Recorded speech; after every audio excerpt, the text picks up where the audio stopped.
All right, so Joseph writes in, he needs having a hard time understanding bond funds. So let's see what he says here. He goes, hey, Josh, hope all is well. You're the best. I wish I was as handsome as you. I wish I was as smart as you. You're the best. How come I can't be more like you? Then he gets down to the meat and potatoes of it. He actually didn't say that. I'm being silly. That was pretty funny. When inflation concerns started to crop up at the end of 2021, I purchased about $50,000 of VIPSX as an inflation hedge. At the time, the share price was $14.61. I assumed with a 10-year Treasury yield rising over the last 6 months that the VIPSX would do the same. It hasn't done it. It's actually down to $11.86 right now, at least as of yesterday. I know I'm thinking about the share price the same way I look at a stock fund, and this might not be correct. I see I'm getting quarterly dividends from VIPSX, so maybe that's what I'm missing. Any insight you can have, be welcome. Okay. All right, so always remember, any bond, the current price will drop when the interest rates rise. It matters not. Any bond. Zero coupon bonds. Long-term government zero coupon bonds get smoked when the interest rate rise. Doesn't matter. It doesn't matter. Everything goes back to equilibrium, and I'll prove that here in just a second. So always remember, when interest rates rise, the price of your bonds that have already been issued drop. It's literally nothing could be. It's as guaranteed as Einstein was a plagiarist. All right, just keep that in mind, because you know he was. Come on, Einstein. Come on. They got these rising things with "Hello, Einstein." I said plagiarist every single time. Plagiarist.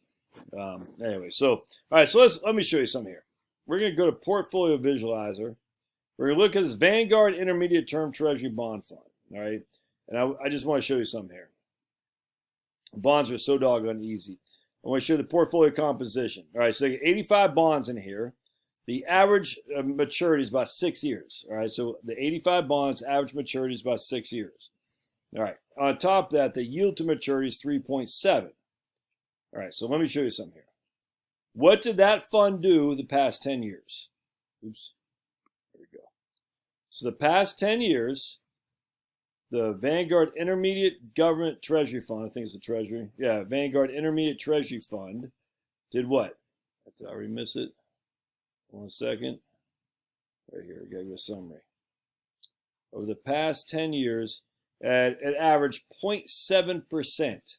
That's it, 0.7%. If we look at the chart here, we can see it went from 10 all the way up to 12 and all the way back down. Average 0.7%. So it dropped from 12,207 to 10,722 over the last, let's see, about a year and a half or so, I suppose.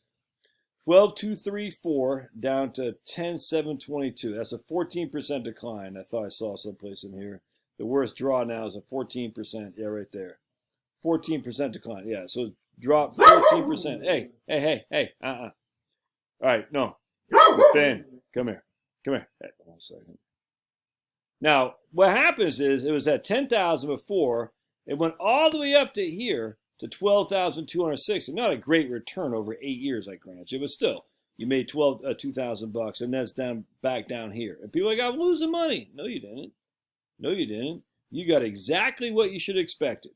The compounded annual growth rate is almost to the basis point exactly what you should have expected if you bought this 10 years ago. How do I know? U.S. Department of Treasury bond rates. We're going to look at 5-year bonds because remember the average maturity is about 5.5 years or so. And we're going to say, whoa, look at that. January 2nd, 2013. 5-year treasuries are paying 0.76%. 0.76%.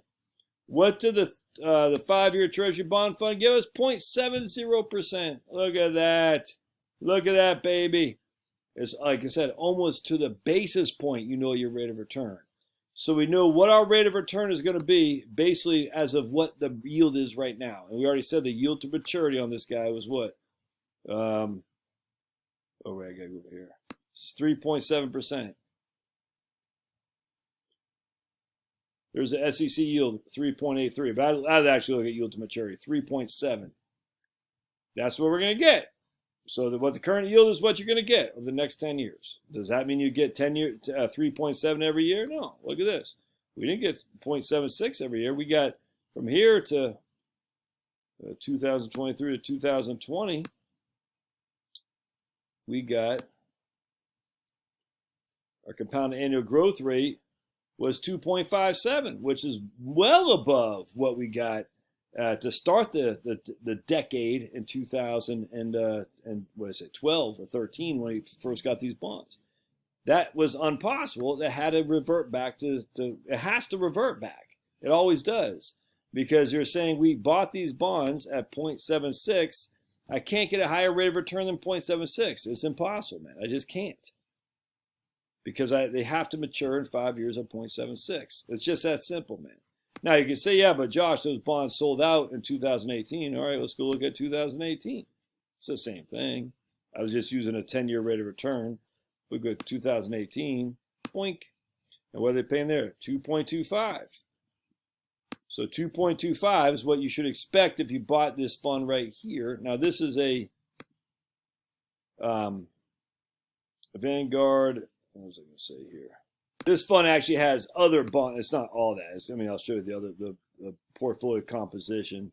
So they have bonds in here that are a little bit 7 to 10 years, 20%, 7 to 10, 3 to 5, 25%, and the bulk are 5 to 7. So it's not exactly 5-year bonds.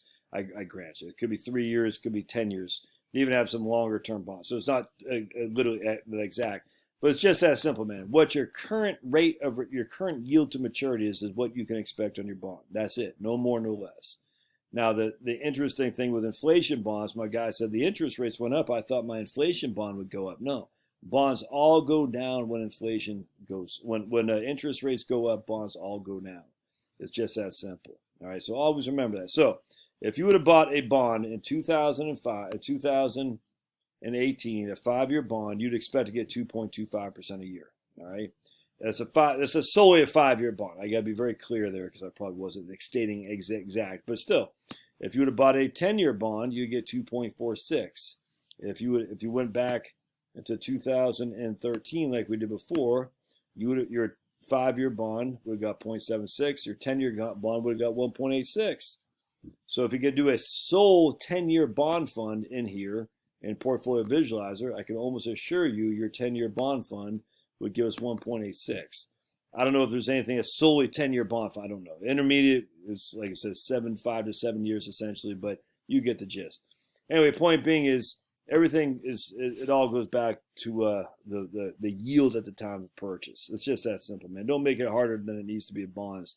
You're going to get what you get. On any given year, it could be off, because last year was literally the worst year of bonds any of us have ever seen. All right, now I imagine those will probably come back. We'll probably get more as a make good from how bad it was last year. But again, look at that dude. I mean, well, not that guy. That guy right there.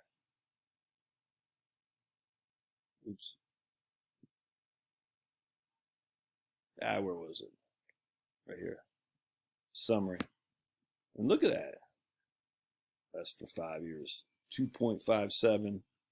Was that for 5 years? Well, that's for 2020, excuse me. And so then you're sitting there thinking, I got two. Let's see what it did for 5 years. I'm just curious. 2013 to 2018, let's see. I bet it's going to be close to 0.76. Yeah, look at that. I mean, it's that spot on, man. So, because this is a sole 5-year bond fund, so it's not quite as perfect, but it's pretty doggone close. What you see is what you get, man. That's all there is to it. What you see is what you get. Anyway, hope that helps, man. Don't change out your investment portfolio just because, oh my goodness, you're trying to beat the market or time the market. Yeah, I just gotta say, can I afford to take the hit? If you can't afford to take the hit, make sure your portfolio is more conservative. That's all there is to it. All right, love your thoughts. We'll see you